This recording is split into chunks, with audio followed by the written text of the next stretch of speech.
Hi అందరికీ నమస్కారం. Welcome to real news.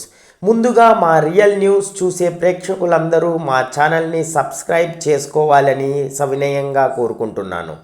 Please subscribe my channel.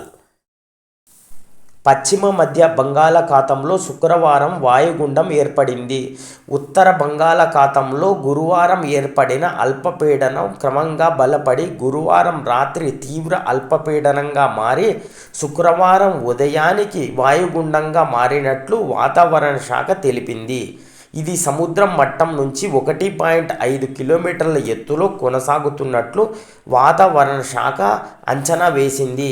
దీని ప్రభావంతో రాష్ట్రంలో రానున్న 2 రోజులు మోస్తారు నుంచి భారీ వర్షాలు, కొన్ని చోట్ల అతి భారీ వర్షాలు, మరికొన్ని చోట్ల అత్యంత భారీ వర్షాలు కురిసే అవకాశం ఉన్నట్లు వాతావరణ శాఖ వివరించింది.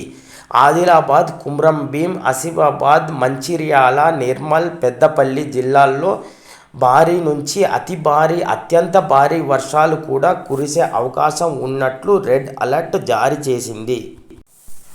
నిజామాబాద్, జగిత్యాల, రాజన్న సిరిసిల్ల, కరీంనగర్, జయశంకర్, భూపాలపల్లి జిల్లాలకు ఆరెంజ్ అలర్ట్ జారీ చేసిన వాతావరణ శాఖ మిగిలిన జిల్లాల్లో ఎల్లో అలర్ట్ జారీ చేసింది. శుక్రవారం రాష్ట్రంలో సగటున 2.77 సెంటీమీటర్ల వర్షపాతం నమోదైంది. నైరుతి సీజన్లో శుక్రవారం నాటికి రాష్ట్రంలో సగటున 25.76 సెంటీమీటర్ల వర్షపాతం కురవాల్సి ఉండగా 31.32 సెంటీమీటర్ల వర్షపాతం నమోదయ్యింది. సాధారణ వర్షపాతం కంటే 22% అధికంగా వర్షపాతం నమోదైందని వాతావరణ శాఖ తెలిపింది.